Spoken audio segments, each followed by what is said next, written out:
Oh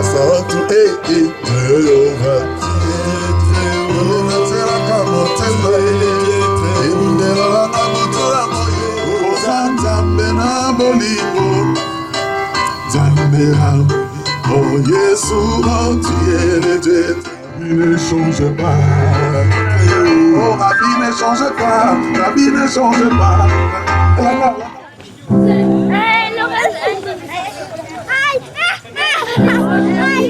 Enzo!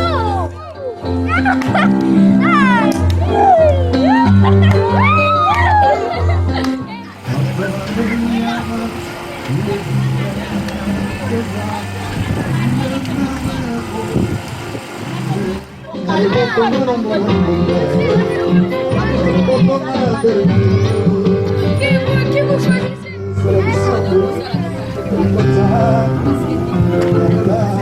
Nous abandonnons ces programmes, nous nous livrons totalement à toi. C'est toi le roi au-dessus de tous les rois. Nous voulons que tu puisses trôner dans ces lieux et que tu prends le pouvoir du début jusqu'à la fin au nom de Jésus. Nous soumettons toute autorité, domination à l'obéissance de ta parole au nom de Jésus. Prends plaisir, Seigneur, à te réjouir ensemble avec nous, en moyennant de notre adoration et nos louanges. Nous voulons que tu sois le roi et que nous soyons des serviteurs à une offrande agréable. Tous ensemble, au nom de Jésus, nous avons ainsi prié. Amen. Acclamons le Seigneur. Avant que nous ne puissions revenir pour des moments des cantiques, des chants, je voudrais que nous puissions partager quelque chose dans la parole de Dieu. Nous allons lire juste deux choses dans la parole de Dieu et nous allons pouvoir réfléchir autour de cela. Je vous inviterai donc à prier avec moi. Seigneur, nous voulons te dire merci pour ce temps que tu nous as accordé. Merci pour ce beau temps. Merci pour ce soleil. Merci pour cette opportunité que tu nous donnes de partager un moment de communion, un moment de partage avec nos frères et sœurs. Nous voulons, Seigneur, que ce temps que nous allons passer soit un moment béni et que tu te glorifies à travers tout ce que nous allons dire et faire. Au nom de notre Seigneur Jésus, nous avons prié. Amen.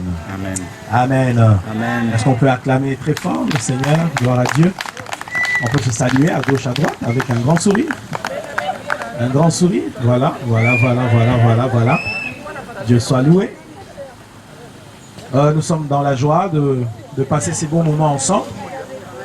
Nous sommes l'église La Foi Triomphante du Mans. Et c'est un grand plaisir pour nous, ce dimanche après-midi, de le passer ensemble avec nos frères, nos sœurs, tous ceux qui ont pu venir passer ce moment de communion avec nous. La parole de Dieu nous encourage à avoir de temps comme ça, d'échange, de communion, de fraternité, où nous pouvons avoir un beau moment ensemble. Amen. Amen. Je voudrais lire avec vous deux textes dans la parole de Dieu, une courte réflexion sur la parole de Dieu. Le premier texte, je le trouve dans le livre de Jérémie. Jérémie dans la Bible, au chapitre 10, le verset 23. Jérémie chapitre 10, le verset 23. La parole de Dieu dit ceci. Il est écrit, « Seigneur, je le sais, les humains ne sont pas maîtres de leur vie. Celui qui marche n'est pas capable d'assurer ses pas. » Voilà, je reprends. « Seigneur, je le sais, les humains ne sont pas maîtres de leur vie. Et celui qui marche n'est pas capable d'assurer ses pas. » Mon deuxième texte, je le trouve dans Genèse, le premier livre de la Bible. Je lis juste le chapitre 1er et je lis les 3 premiers versets. Et puis j'irai au verset 31. La Bible dit, « Au commencement, Dieu créa le ciel et la terre. La terre était informe et vide. Et il y avait des ténèbres au-dessus des eaux et l'Esprit de Dieu se mouvait au-dessus des eaux. Dieu dit que la lumière soit et la lumière fut. Et le verset 31 dit ceci. Verset 31.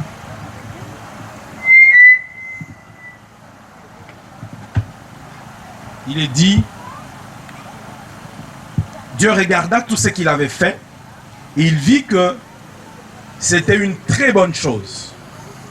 Il y eut un soir et il y eut un matin. Voici, c'était le 6e jour. Amen. Voilà, autour de ces deux textes, je voudrais juste réfléchir avec vous sur deux pensées. La première pensée sur laquelle j'aimerais réfléchir avec vous, c'est au sujet de ce que la parole de Dieu dit dans Jérémie. La Bible dit, les humains ne sont pas maîtres de leur vie. Et la Bible dit qu'il ne revient pas à l'homme, quand il marche sur la terre, à diriger sa vie par lui-même. Ça veut tout simplement dire que, au-delà de tout ce que nous faisons dans la vie, au-delà de tout ce que nous sommes dans ce monde, la parole de Dieu aimerait nous inciter à comprendre qu'il y a un Dieu au-dessus de nous. Et ce Dieu nous a créés, nous a placés dans ce monde pour un but.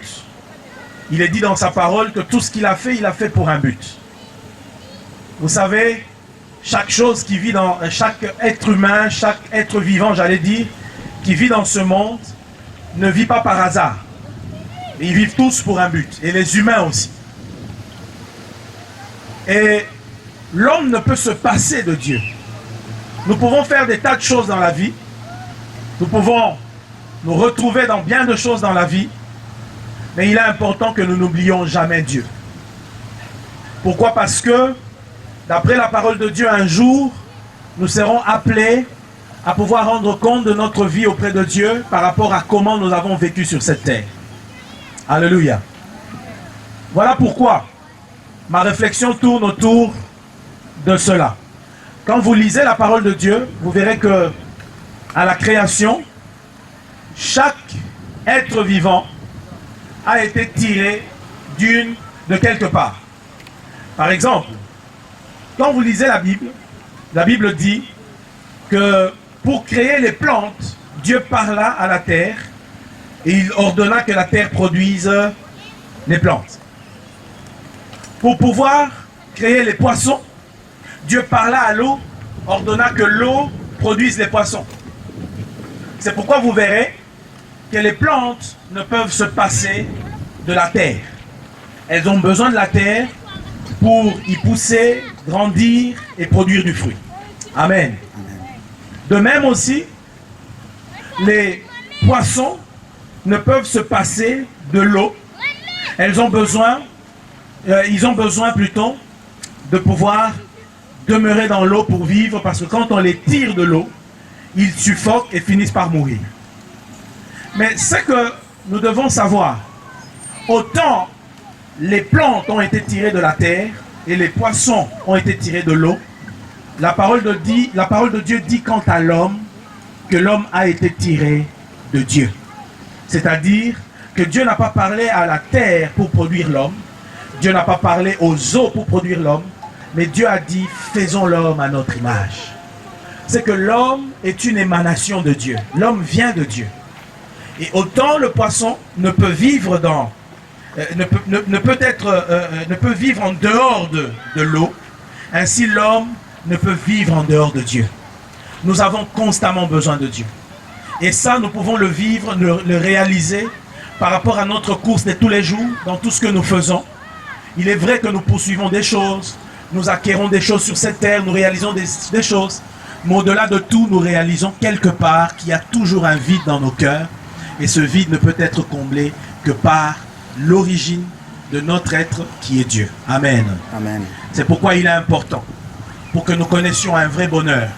Le bonheur dont je parle ici n'est pas extérieur, il n'est pas matériel, mais c'est un bonheur qui est dans le cœur, dans la vie de l'homme, de retourner à Dieu.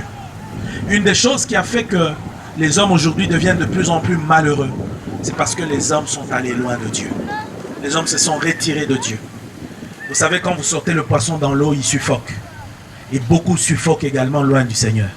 Tout simplement parce que l'homme a essayé de faire des choses par lui-même, essayé de fournir des efforts par lui-même.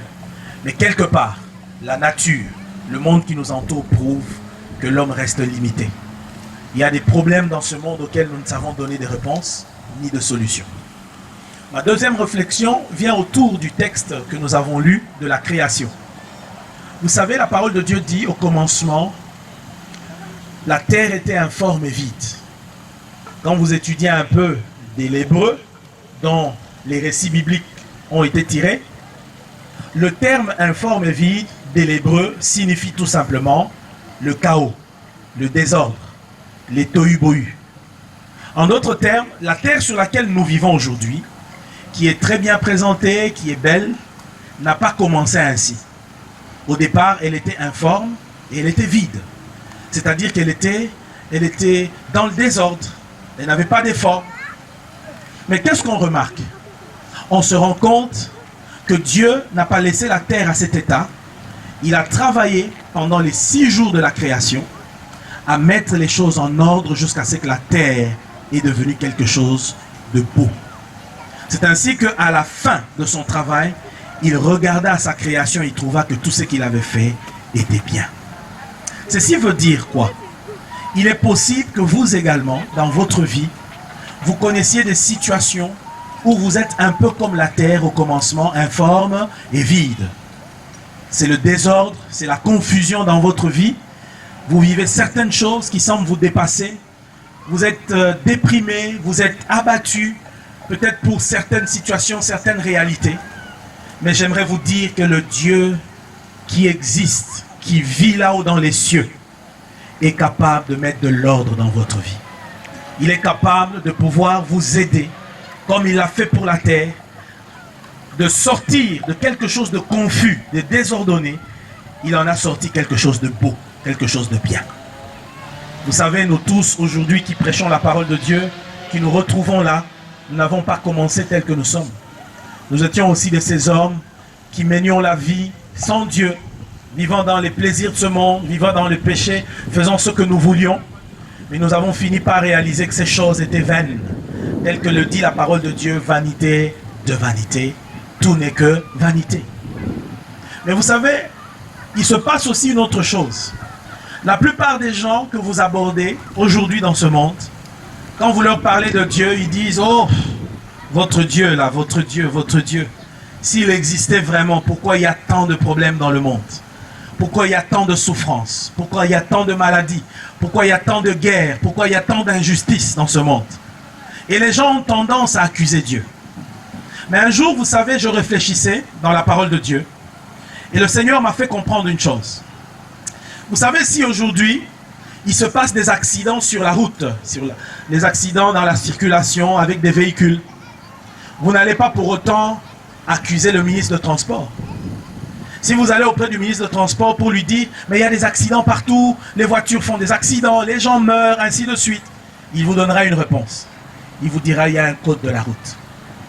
C'est à vous d'obéir au code, de le respecter, ainsi vous pourrez mieux circuler sur la route. » De même, si aujourd'hui nous passons notre temps à accuser Dieu, nous ne trouverons pas la réponse. Mais la réponse que Dieu veut nous donner, c'est de savoir que lui aussi nous a donné un code.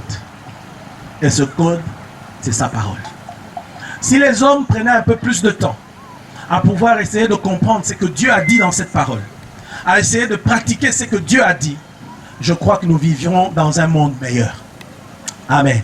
Amen. Dans un monde où il y aurait l'amour, dans un monde où on apprendrait à s'aimer, malgré nos différences, malgré ce que nous sommes, et à comprendre qu'au-delà de tout, ce que Dieu veut pour nous, c'est un vrai bonheur. Amen. C'est pourquoi je voudrais, ensemble, que nous méditions sur ces deux choses. La première, c'est que notre vie ne nous appartient pas.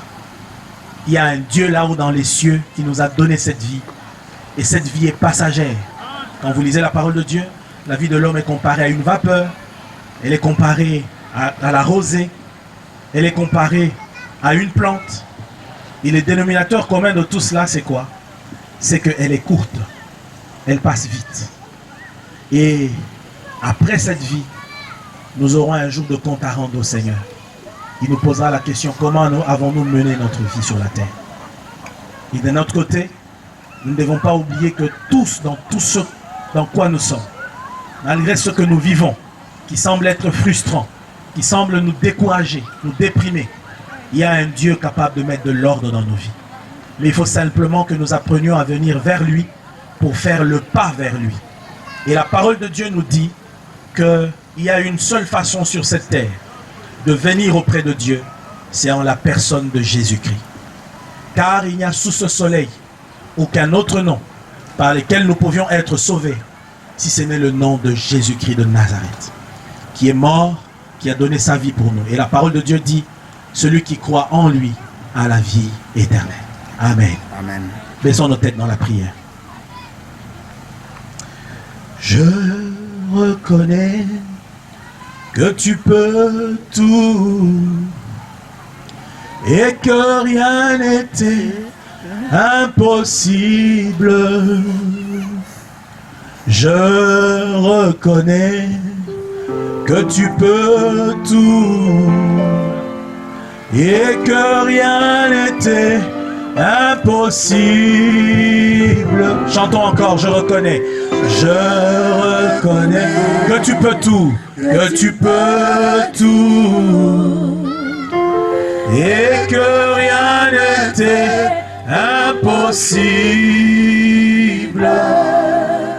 Je reconnais que tu peux tout et que rien n'était impossible. Seigneur, fais-moi voir ta gloire. Seigneur, fais-moi voir ta gloire. Seigneur, fais-moi voir ta gloire. Fais-moi voir ta gloire, Seigneur. Seigneur, fais-moi voir ta gloire. Alléluia.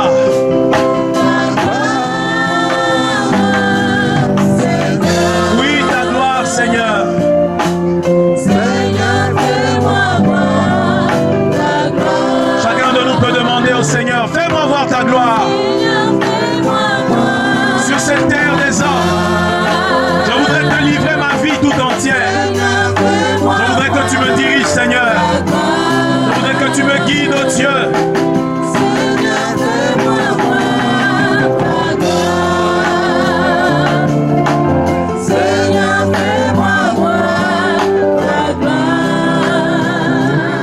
Y a-t-il une seule personne en ce lieu, dans ce parc, qui peut dire, y a-t-il une seule personne dans ce parc qui veut bien simplement dire au Seigneur Jésus, je te donne mon cœur, je te donne ma vie. J'ai réalisé et je comprends ce soir, cet après-midi, que ma vie ne m'appartient pas. Il ne me revient pas sur cette terre de me diriger, de me conduire. Mais je voudrais te donner ma vie. S'il y a une seule personne en ce lieu, ainsi, il peut tout simplement lever sa main là où il est. Et nous allons prier avec lui. Une seule personne qui veut se confier dans les bras du Seigneur.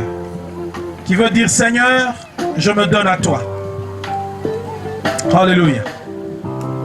Une seule personne qui peut, si tel est ton désir, dis cette prière avec moi. Seigneur Jésus,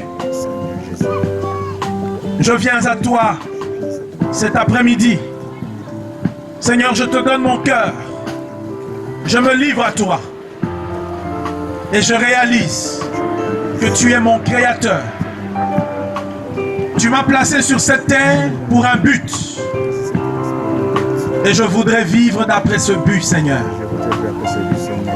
Aide-moi à te connaître sur cette terre et à vivre selon tes voies.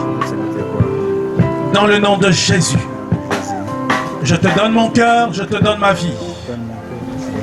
Règne dans ma vie comme maître, Seigneur. Et sauve-moi, Seigneur. Merci, Seigneur Jésus.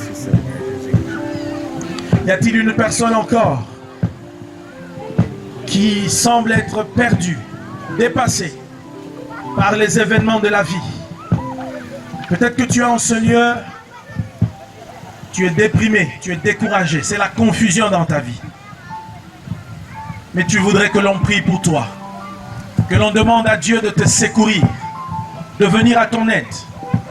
Bien-aimé, si toi également tu veux que l'on prie pour toi, serait-ce pour un sujet quelconque, particulier, je ne sais lequel, lève également ton doigt, nous allons prier. Le Seigneur est là. Il a dit là où 2 ou 3 sont assemblés en mon nom, je suis au milieu d'eux. Seigneur mon Dieu, je voudrais prier pour ces bien-aimés qui ont leurs doigts levés. Tu les connais. Tu vois ce qui se passe dans leur vie. Ils traversent certaines situations critiques. Ils ont une confusion quelque part. Ils sont comme cette terre informe et vide. Mais toi, ô Dieu, Créateur, tu te lèveras et tu mettras en ordre chaque chose à cause de la foi qu'ils ont en toi. Je prie, Seigneur, que tu étendes ta main.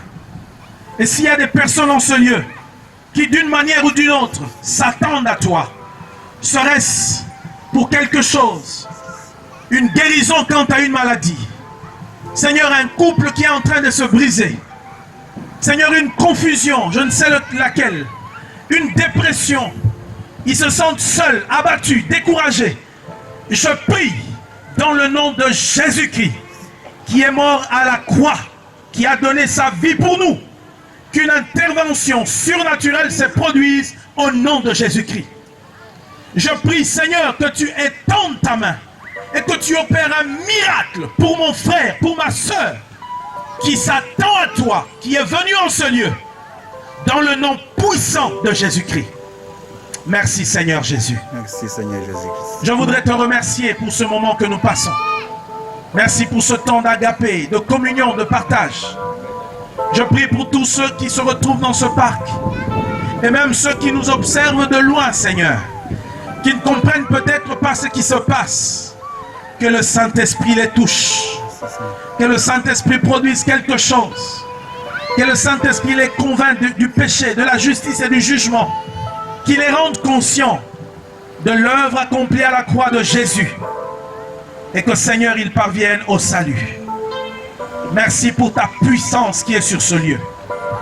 Et merci de toucher les cœurs pour la seule gloire de ton nom. Nous voulons également prier pour le repas qui a été préparé pour nous, Seigneur. Nous te demandons de le sanctifier, de le bénir. Que ce repas que nous allons prendre, Seigneur, soit un signe pour nous d'amour, de communion et de partage. Et qu'en le prenant, que nous apprenons à être frères. Car Jésus, tu as dit à ceux-ci, l'on reconnaîtra que vous êtes mes disciples si vous avez de l'amour les uns pour les autres. Merci de bénir et sanctifier ce repas, de bénir la source de provenance et tous ceux qui l'ont apprêté pour nous. Au nom de Jésus, nous avons ainsi prié. Merci, Seigneur Jésus. Amen. Amen. On peut acclamer le Seigneur très fort. Alors nous allons, sous la conduite de nos bien-aimés qui vont nous dire ce qu'il y a à pouvoir faire.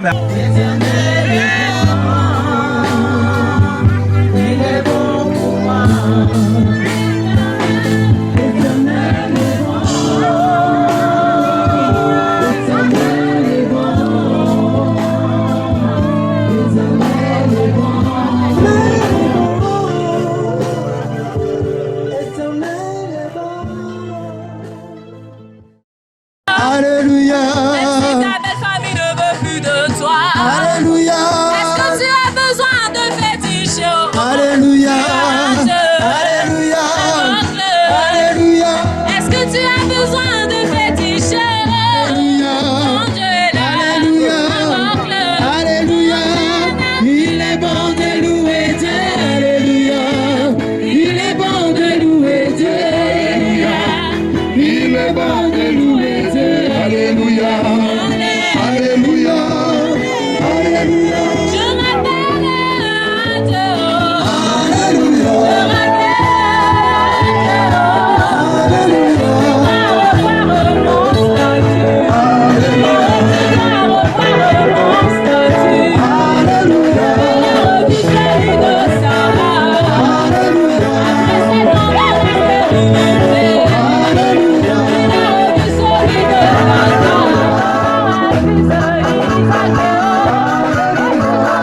Jésus, il est comme ça. Jésus, le roi des rois.